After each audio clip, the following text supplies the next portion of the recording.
So like, I'm sure your contract situation must be like dressing room banter, like Ronan, what's going on? You signing, you staying? What have the players like been like that with you? Yeah, to be fair, all the lads, like, we all have banter, we all get along. We got a group of lads there, and we always have banter and stuff. Yeah, we joke around all the time about it, and they do say to me, "What's the story? What are you doing? You going? You staying? Or what's the story?" So yeah. So like right now we're recording this on Tuesday the 17th of January.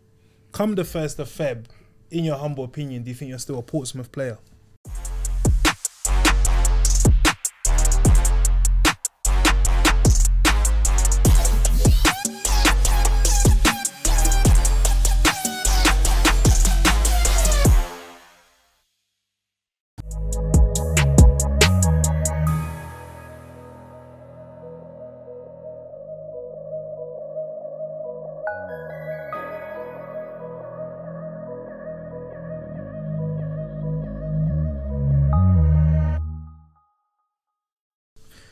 Hello listeners, and welcome back to another episode of the Beautiful Game podcast. I'm with, the main man. I don't even need to introduce him anymore, but I'm with Dej. What are you saying, bro? I'm good, my bro. Looking forward to this one as usual. How you doing, my bro? I'm well, man. Obviously, we said in 2023 we're going to be putting in the work, so we're promising, consistent content this year. Before we introduce our special guest, I just want to plug our socials. Follow us on TikTok at TBGPod. On Instagram at pod_TBG, on Twitter at podcast_TBG.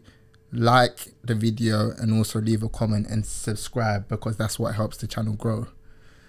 We're delighted to announce we're joined in the studio with Ronan Curtis. How we doing? Welcome to the platform. Yeah, we're good, bro. Like, this has been a long time in coming. Obviously, we've been speaking to your people for a couple of years about getting you on the podcast, and I think now's the perfect time with everything that's happening. So love for coming on, bro. No worries, bro. No worries, all good.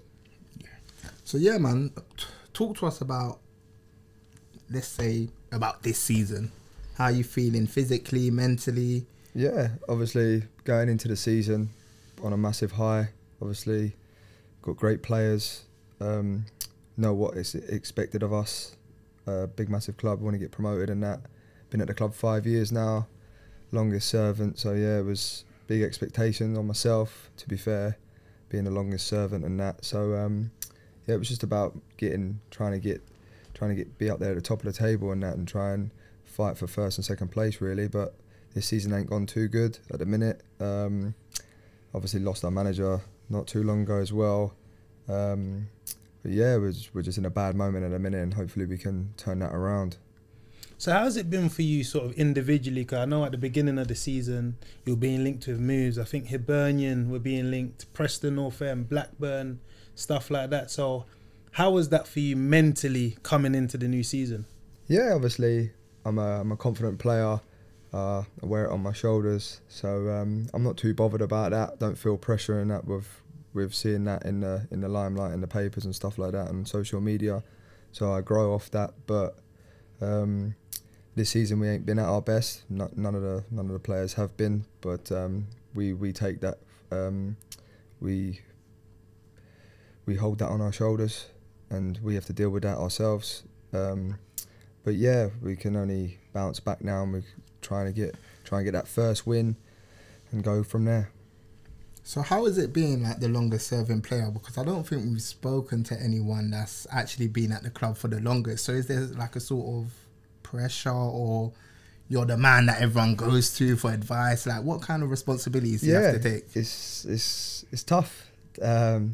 Probably one of the younger ones in the squad, 26, and I've been there the longest out of everyone. So it's quite mental, but I enjoy it, to be fair. I love the city.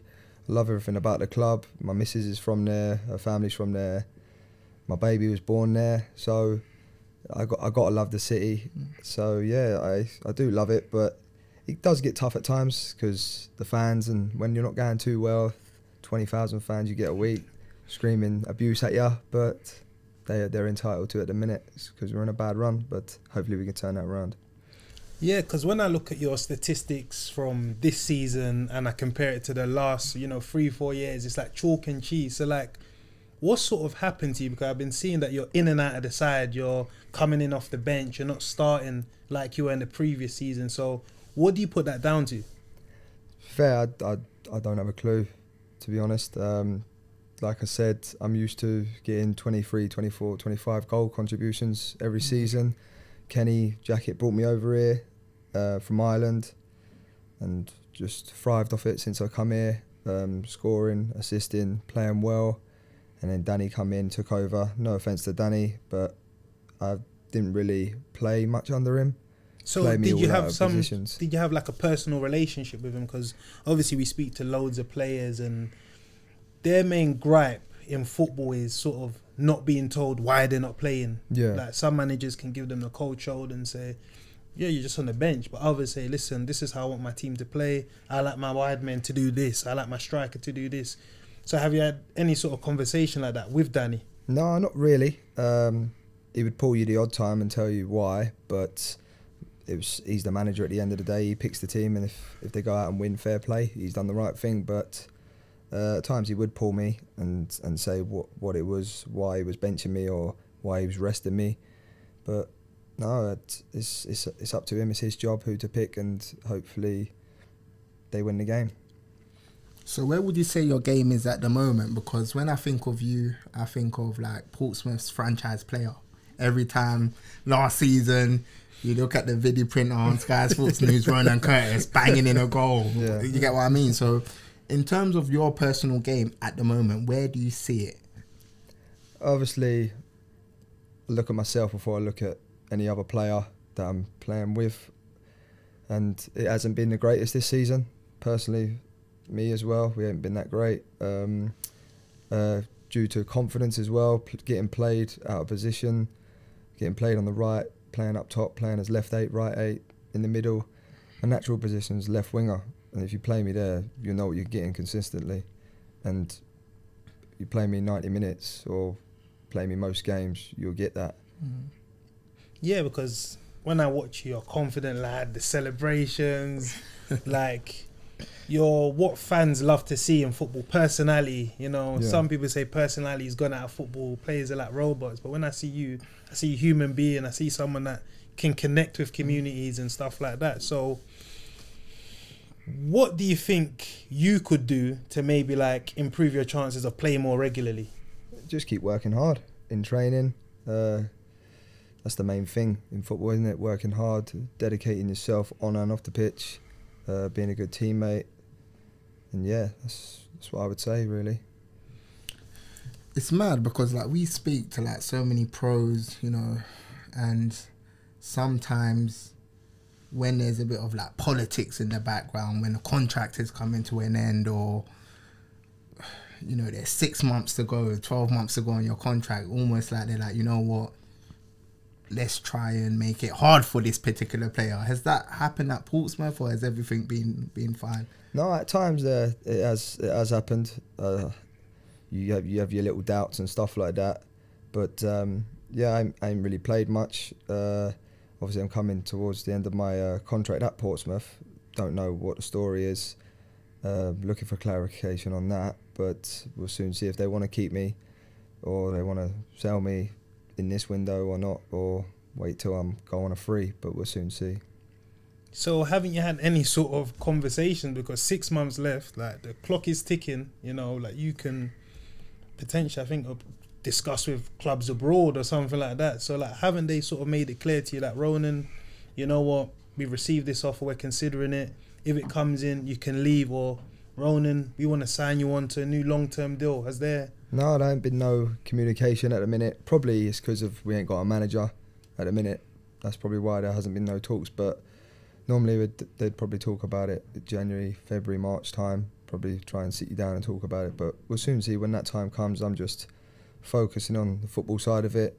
I'll let the agent deal with that side of it, all the paperwork. So yeah, all we got to focus on is in the game. So in terms of what you want, and we're in a position in football now where players get what they want, in your heart of hearts, do you still want to be a Portsmouth player, or do you feel that, not that I've done my time, but I need a new environment? Because sometimes the milk can go stale. Yeah. And in terms of development, you might think, I need a new environment to unlock some potential within me. Like, where do you stand? To be fair, just depends really. Like I said, my other half is from Portsmouth. She's lived here. She loves it there. I love it here. To be fair, if a new manager comes in and decided to give me a new contract on such and such, whatever he wanted to give me, and he was the right manager for me, then that could possibly change. But I've been here 5 years, done all I can for the club, like longest servant, highest goal scorer of all time now. So like there's only so much a player can do for you, and it's a pity we couldn't get this club promoted because it is a very good club, and we'll just soon see what happens. And what does the club mean to you, like from a personal standpoint? Oh, it's massive. Like I said, Kenny brought me over. Like 20,000 fans a week screaming your name. Like, it's a lovely city. Like, the people's lovely. It means so much to them, the club. So you can only just take one look at it and see what it means to them people. And in terms of like when the fans, maybe let's say results ain't going your way and the fans start getting onto your back, because I think we spoke to Isaac Hayden in the Steve Bruce Newcastle era, and he was like, look, at a point it became toxic. Yeah, it was really difficult. It does get toxic. It does get toxic at times. Like, but sometimes players say that, just ignore it. Like, is that a thing, or is it? No, it's tough to ignore it. Like, it is really tough to ignore it. When you have people screaming abuse at you, personal things as well, it's not great. But you just got to let it brush underneath the carpet sometimes, because at the end of the day, they've paid to come and watch their club win, try and satisfy them. So yeah, it's a tough one. Yeah, so in terms of you being the longest serving player at the club at the moment, what would you like your sort of legacy at Portsmouth to be? Like, when people think of Ronan Curtis, what sort of memories do you want them to come up with? Just probably, hopefully I've been a good servant to the club really over the years. All the goals, all the assists, and the things outside of football I've done for them, like with fans, going around people's houses for kids that's sick or kids that need anything. Do you know what I mean? Because kids is the main thing for me. I've got 11 siblings, so like, I'm a family man. Yeah, because I've actually like spoken to a few people in the game, and they're like, Ronan, he loves giving back to the community, giving back to the local fans. So what does that mean to you? Why do you do it?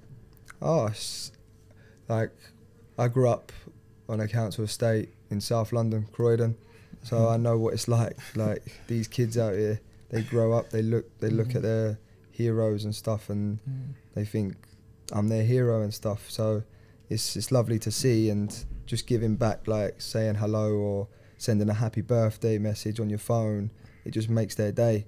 And them small little details mean the world to them kids. No, that's fair play, because I know a lot of footballers do a lot of stuff and it doesn't get publicised because they don't want it to get publicised, and I think you're another example of that. So in terms of this season, obviously we're in January now, has there been any sort of offers for your services from like championship clubs abroad? Have you been kept in the loop with that? To be fair, just in the season I don't think about that. I let my agent deal with that side, and if he has anything, he'll come to me and he'll say to me, or he'll ring up the clubs or talk to Portsmouth and stuff like that. But my mind's focused on the football side of it. I just try and dedicate myself to the football side of it and try and score as many goals and assists that I can for the team. Because I remember over the past sort of like couple of years in the transfer windows, I always see your name, Ronan Curtis, Hull, Derby, Cardiff, Blackburn, Swansea. So is this paper talk, or has there been approaches to the club where the club has said, listen, Ronan, we received X and X bid for your services, but we rejected it, it's too low, we're looking for... Has there been that sort of there has been over the years. There's been links for me going away, like you just said, to other clubs. They've all been there. They've rang up inquiries on the club and stuff like that. So yeah, there's been there. What's your targets for the rest of the season? Hopefully not get relegated. Just to score as many goals and assists for the team and try and push us up to the playoffs. That's the only thing we can achieve. So do you like set targets before the season? Like, this season I want to better last season. Yeah. Like, is that what you do, or it's just more about playing well? Every attacking player will probably tell you they'll all set their own goals for the season at the start of the season. Mine ain't worked out this year for numerous reasons, but for the remaining of the season, I probably hope to get 10, 11. Because I think a few years ago, Portsmouth got taken over by, I think it was the CEO of Disney. Yeah. You know, wealthy man. So, like, have you seen sort of any changes in the infrastructure of the club, of them trying to, like, grow and get up the leagues? Yeah, Eric and his dad come in when I come in that first season 5 years ago. I think it was 2018-19 season, talking about a 5-year plan to upgrade the facilities. And to be fair, it's looking all right. We've got new at the training ground. They've just bought that all over. It's called Pompy Health Centre now. The kitchen, they've ripped that all out, done it all up, so it's nice for the boys eating their breakfast and lunch and training and stuff. New changing rooms as well, lockers where you put all your stuff away and stuff. So yeah, it's looking on the up. It's only going to get better. So take us through a day at Portsmouth, like, because we speak to footballers and it's just Saturday 3 o'clock kickoff, 5:30 kickoff, and we just see them and that's it. We don't see them until the next game. So in terms of you waking up in the morning, what is your sort of process from your house all the way to the end of training? Yeah, so probably get up about 8 o'clock. Little man now, screaming the house down. So I've got to feed him. The little landlord, yeah. The little man, going nuts. So yeah, don't really get a lie in no more. But yeah, get up, probably chill out with the family for a little bit, get ready, drive to the training ground, probably have some breakfast with the lads, have a little smoothie and that, have a chat, get changed, play a bit of probably table tennis and stuff like that, just a bit of messing around with the lads, get some mobs off the dock and physios, and then do my pre-act, and then we're out. Have a little meeting maybe sometimes if it's depending on what day of the week it is, Thursday, Friday, going into a game on a Saturday, we'll have a meeting on the opposition. Okay, so after that, when you get home and is there gaming or box sets or... Yeah, you can say that. I like a bit of COD, play a bit of COD, yeah, on the pogo. So yeah, play that. Sometimes chill out, watch films with the missus and bath time with the baby and stuff like that. So yeah. Sounds pretty good. Yeah, so obviously you're 26 now, so it's like you're coming into your prime years. Like, what do you want the future to like look for you? Yeah, obviously just want the best for my family, my kids, and I just want people to remember my name, like the big names, Harry Kane's, you know what I mean, all them boys. So hopefully just do as good as I can, and hopefully play in the Prem one day.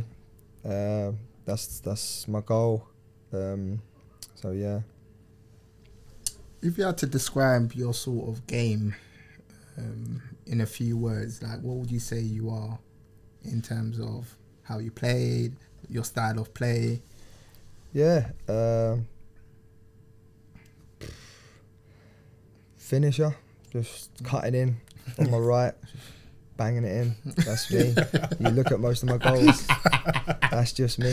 So is there anyone that you watched when you were younger, you're like, yeah, that's who I model my game on, just cutting in and just licking it off? Well, like a right-footed Robin. That's what Robin used to do. Literally. My hero probably growing up was CR7, Cristiano Ronaldo. Like, the things he done, like, just cutting in, just absolutely annihilating defenders, like taking the piss out of them. So yeah, he was my hero growing up, watching him.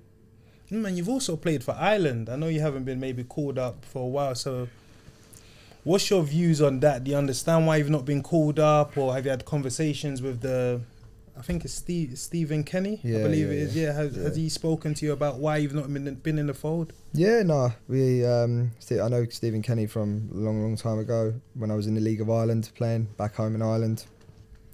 He was the manager at Derry when I was just coming through, so I know him really well.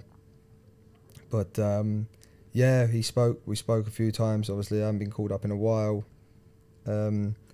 Probably only League One player not to be called up. Obviously, he's got other players to pick from in the Championship and Premier League, obviously, so they're going to look at them players first because they're in a better league. But I understand it, and hopefully, if I get to the Championship or wherever we go, I'll be back up there.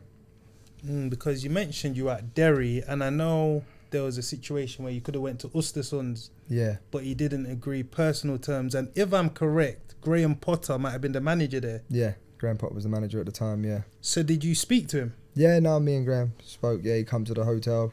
We, me and my mum and dad flew out there, looked at the club, took me around the training facilities and stuff like that, stadium, and it was nice. And it was just down to personal terms at the end of it. Yeah. Okay, so how was Graham? Like, could you see at that moment there where he was gonna go on to manage like a big team? Was he? Yeah, no, it was crazy looking at him now compared to back then. He's had a mad glow up, isn't yeah, it? mental. He's had a crazy career he's had, but fair play to him. He's done really, really well. So yeah, it was quite surreal to be a part of that. Obviously, you mentioned being from Southeast London. I know people argue that Croydon is not. I don't know. Where they call it, Kent or I don't know. Essex, Sussex or I don't know. Yeah, it's mad. Yeah, but take us back to Croydon when you were younger. Yeah, I was only little back then. I think 6, 7 when we left to go back to Ireland. Mum's Irish, dad's English. Like I said, 11 siblings, and it was just it was crazy, really. Like just growing up. 11 all in the same house. Yeah, 11. That must have been carnage. That's a football team. Yeah, literally. Yeah. Well, you're the youngest, right? I'm the youngest. So was it one of those ones where everyone picks on you? Yeah, literally, yeah. Getting bullied, yeah. All day, every day, yeah. But what sort of what life lesson did that teach you? Obviously, being the youngest, having 10 other siblings, should I say? Like, surely it must have shaped your character for today, like the man you are today. Obviously, like, I don't think I'd be the man I am today if it wasn't for my family. The way I am around kids and stuff like that, I don't think I would be if I didn't have a big family. But family's everything to me, do you know what I mean? Like, I've got, like I said, 11 siblings, loads of nieces and nephews and stuff, and growing up, like, was that tight, we're that close, it's really nice. I couldn't have it no other way, I'd probably say. So what would you say, your mummy's boy? Because I know mummy plays a role in your career. You know, she's on Twitter, message him, play Ronan left wing, that's his best position. You know, I'd probably say I'm mummy's boy, yeah. She looks after me, she looked after me well. They're actually over at the minute, to be fair, they come over, so they're in Portsmouth at the minute with my little man, my missus. But yeah, I'd probably say I'm mummy's boy, yeah. And what does your mum mean to you, man? Like, everything, mate, everything. Don't let her hear that though. She's probably gonna watch this as well, because she seems like very invested in your career. Like she's got an opinion and she voices it. You know, it's like a proper throwback to like Sunday League where your dad said, you know what, this is his best position, talking to the manager and stuff like that. Literally, and the Portsmouth fans, you know, love her. Yeah, they buzz off her, to be fair. She's always on Twitter, talking to them all the time and giving them advice and stuff. So yeah, she loves it and they love her. And what's your take on social media? Because, you know, we hear some managers ain't a fan, some players ain't fans because it's just all about trolling nowadays. Do you receive any sort of like abuse, or do you only look at it when you get praise? Like, what's your relationship with it? I don't really go on it no more. I used to when I first come here, and it would rile me up and I'd want to do something about it, but obviously couldn't. But now I let it go. Like, I ain't got time for no drama. Like, do you know what I mean? So what about if you bang in a hat trick? Yeah, just tell them relax now. You know what I mean? Well, won't your friends and stuff be sending you the Ronan? This is what they're saying on Twitter, man. They're calling you. Yeah, no, my family, big family. I always get sent it, so I know what's going on. So another thing I wanted to ask, you made like a good point about the Republic of Ireland manager sort of saying, or not saying, but there being players that are Championship and Premier League that are ahead of you. So what does that make you feel? Like, I need to get to the next level, or I need that big move, or I want to bring Pompy with me? Like, what? Yeah, it's quite tough, obviously. I'd love to get promoted with Portsmouth because I'd class that as my home now. I've been there 5 years. Like I said, my missus and the kids and that are from there.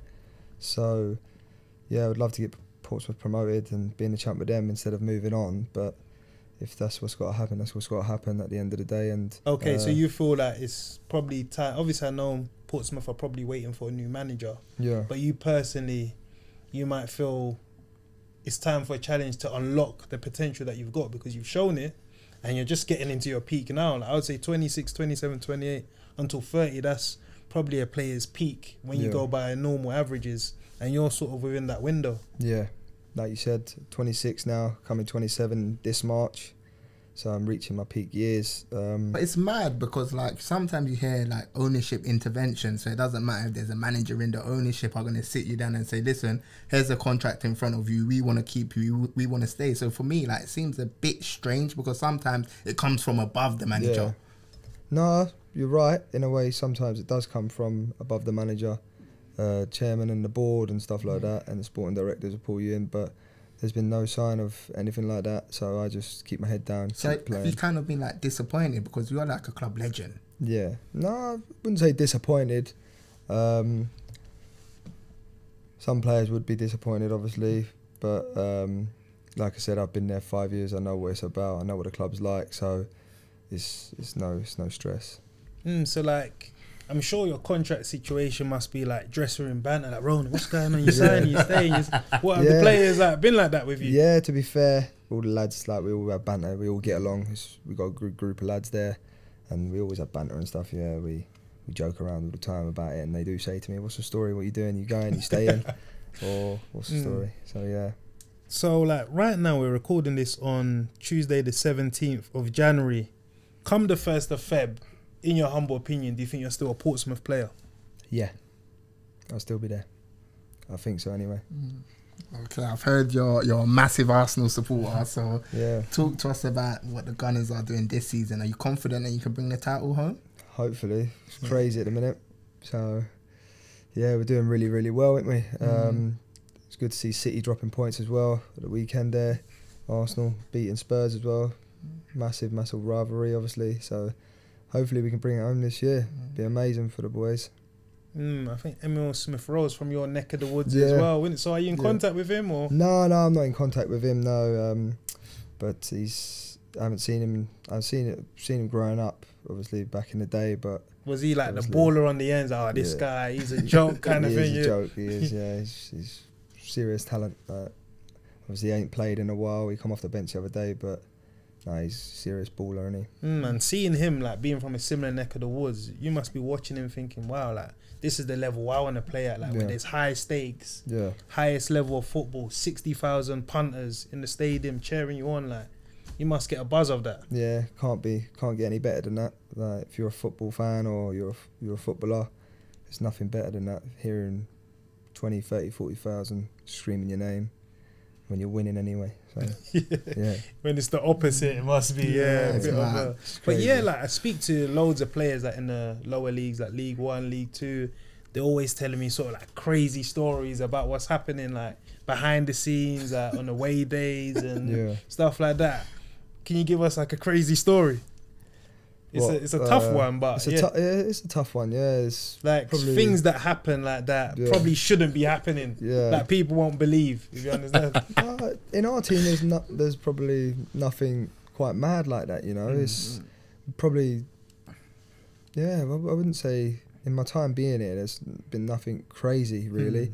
Obviously, when you're on like team nights out and that, it does get a bit hectic and that, you know what I mean? But other than that, but on away games, no, it's nothing too crazy. And yeah, you played Tottenham the other week as well. So like, how was that going to their stadium? Yeah, it was amazing. Obviously, a beautiful stadium. Just can't believe how big it is. Like change rooms were huge, like NFL and that they play there as well. So it's I got a hat trick there as well. We we played in May, and I got a hat trick there. You know, so he played in front of no fans. So me, Son, and Kane, the only people that's got a hat trick. So I'll take that. Take it, innit? Yeah, can't beat that. But no, it was really, really good. Yeah, to play there. Obviously, would like to have more minutes, but that's the way football goes. But it was really, really lovely stadium. If I'm not mistaken, correct me if I'm wrong, you shared rooms with Declan Rice for Ireland? Yeah. From under 15 to under 21? Yeah. How was that? Yeah, it's crazy. Me and Dex obviously played in the youth together at Ireland. Used to room together when we'd go away. And And look what he's gone on to do. Do you know what I mean? It's amazing. Being linked with your club, Arsenal. Mad, isn't it? Have you Crazy. spoken to Have you him been about it? texting him saying? I ain't even texting, you know. Oh, yeah. I ain't been speaking to him for a while. So, yeah, I might have to drop him a little message tonight now. What? So what do you think he will add to the Arsenal? Like, if they do, obviously, I'm not saying we're saying he's going to Arsenal, but if he goes to a club like Arsenal, what's he going to bring to the table? Because you've seen him from a very young age. Yeah, he's just got a great talent about him, isn't he? Like, he breaks up the play, he can drive forward, he can nick you an odd goal here and there, and he's got that nasty side of him as well, like that aggressive side where he can smash someone and get the crowd up as well. Yeah. So yeah, he's very, very good player, and hopefully he's had a you can't. Yeah, his stock's going all the way He's up. going People up, isn't he? talking Like, about him as £100 million player. That's what I'm saying. Playing for England, in controlling that midfield in the World Cup and the Euros just passed, so he's doing really, really well. When we think about the Premier League, that's like the lottery of football. The top players earning 150 grand a week, 300 grand. You see it in the press. But when you get down to, like, I would say League One and stuff, obviously the wages aren't as absorbent and stuff like that. So as a player, is that coming into your thinking as well over your next contract? Like, listen, I'm doing this for my family. I need to make sure there's food on the table in the next 10, 15. I need to maximise my potential, because we've seen when clubs want to get rid of players, they do it and they don't bat an eyelid.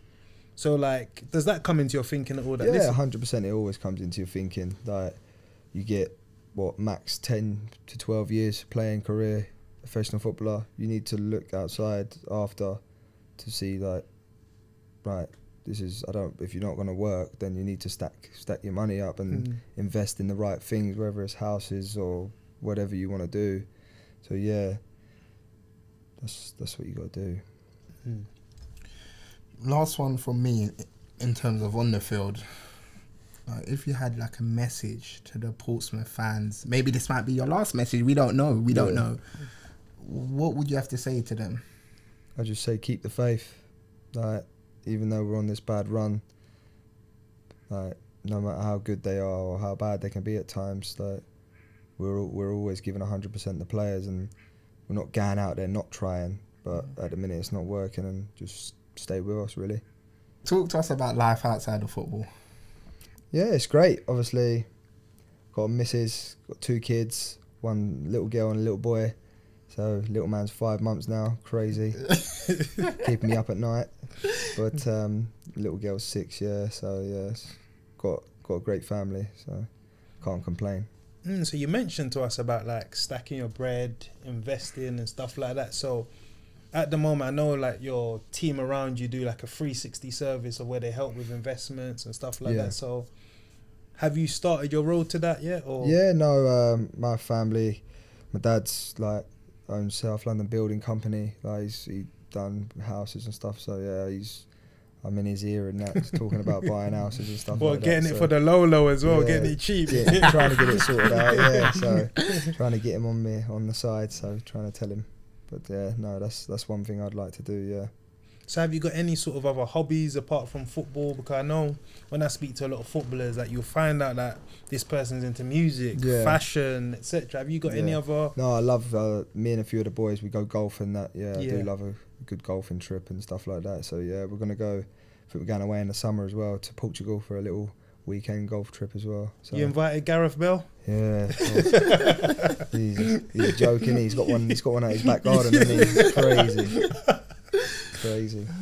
And in terms of, like, fashion, are you into your fashion, or you just keep it tracky and just keep it moving? Just keep it moving, mate. Yeah, literally. Like, nothing too mad. Like all these styles and that these professional footballers wear, it's quite crazy. I couldn't see myself wearing that. Okay, what do people come into training with, like mad gear? Mad gear thrown about, but it's not what I want. It's what all the other lads are like and that, so it's not bad. Yeah, but don't you think like that's almost like a good thing? Because I remember maybe, like, if you think 10, 20 years ago, it was so, like, old school. Yeah. Everyone has to be in suits. If this guy wears this, he's a personality, and no, we don't want that in the dressing room. So don't you think it's refreshing to see everyone just be their true self? Yeah, it is. Of course it is. Yeah, everyone's entitled to wear or dress the way they want to dress, and it is quite good, because you wouldn't be the same, like, now compared to back then. Do you know what I mean? So, like, if there was one thing that you had the power to change in football, what would it be? tough question, you know. Because it could be a whole range of things. It could be, I don't know, no VAR in Yeah, League One. It could be so many. I'd say probably. Take VAR away. Yeah, I'd say take it away. Oh, you're not a fan of VAR? Nah, I don't like it. No. So what did you think of the City and United game when? Yeah, crazy. Should that have been given? No. Offside. Yeah. Miles offside. Yeah. But if you score that, yeah, it's offside. No matter what. okay. It's offside. Offside, blatant offside. Yeah. Yeah. He's no point in getting into it, but Rashford, he's interfering with play, isn't he? Like, do you know what I mean? If he weren't there, the City player would have come across and blocked the shot. So at the moment, are there any sort of wide players that you sort of like look at and think, I like the way this guy's game looks in terms of like left wingers in the Premier League? Yeah. I like Jared Bowen, you know. Yeah. Really good, And he's had like a similar sort of trajectory to what you would. I like him. Yeah. Watched him. I'd say Martinelli as well. I like him. Really good. Really good. Every Premier League's great. Obviously, they're at that level. Do you know what I mean? They're not shit, are they? They're at that level. But no, probably I'd say them two. Yeah, as wingers. Yeah. Yeah, I just want to go back to the community stuff that we mentioned earlier, because I think we should shine a spotlight on it. Maybe you might not want us to, but we're going to do this because we're interviewing you and we're going to, talk about the good things. So what things have you done that's gone under the radar in terms of helping communities, probably going back to Croydon, popping up at fans' houses? I saw something that your agent actually sent me where you went to a little boy's house and watched the Portsmouth highlights, if I'm not mistaken. Yeah, no, my agent come round and he was saying he knows this kid from such and such, and he lost his dad. His dad passed away, or he's dying, or such and such. And I said, why don't we go see him and like brighten up his day and stuff. So we went round there, signed a few things, and he was just chatting away and like just made his day. Do you know what I mean? Like, no kid should have to go through that, but just this, like, the small little details can change people's lives. Do you know what I mean? Because he'll go to school and he'll be thinking, telling all his mates, and it'll take his mind off other things. So yeah, little things like that like makes their day. Yeah, that's impressive. Like giving your time when you don't have to be yeah, honest, no, of course, yeah, because it's tough. Because a lot of kids now, it's a different world, isn't it, to where we live in now? Yeah, it's with the iPads and the phones, and it's crazy, isn't it? Like, it's different lifestyle compared to when we were growing up, obviously. But it's on social media, you see things, and you just got to reach out to these kids at some stage and just tell them.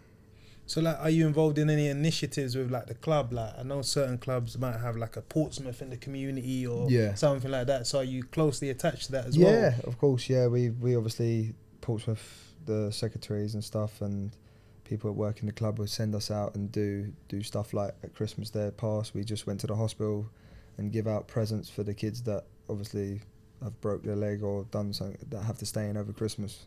So we'd go around, give them out presents and stuff like that. So just nice little gestures like that. And in terms of any sort of like initiatives back in Croydon, are you doing anything at the moment, or no, something not at the that moment. you're looking at? Not at the moment, no. My family still live in Croydon, some of them. So my sister still lives down there, and some of my mates still live down there. So I do get back down at times, but I haven't done nothing in the community down there yet, but I probably will look to do something with the kids and that. That's dope. So, like, in terms of, obviously, I know you give back a lot. Is there any plans to maybe do something, I don't know, a Ronan Curtis Foundation? You see a lot of people, or are you sort of someone that's just impromptu? Like, if you feel something, if you feel, you know what, I can touch this person's life, I'll just do it, kind of thing. It's probably just like, like you just said, probably at the time, if something comes up, then, and that kid's there or whoever it is, I'll reach out to him and have a chat with him, Okay. Yeah. I've got one more question, and I'm going to put you on the spot, and it's we've got like a new sort of feature on this podcast where we ask our guests to recommend and help us get on a guest that you know in football. So after, like, having the experience of being on the platform, who comes to mind? It could be a player, it can be a manager, it can be a coach, whatever. I'd probably say like Declan Rice or something like that. Yeah. Oh, and you can help facilitate it. Yeah. Okay. Okay. We will take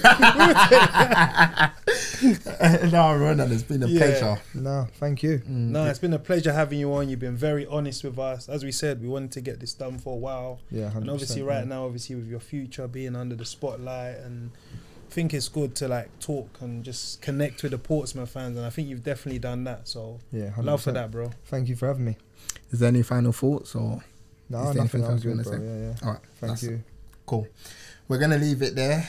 That's another episode of the Beautiful Game podcast.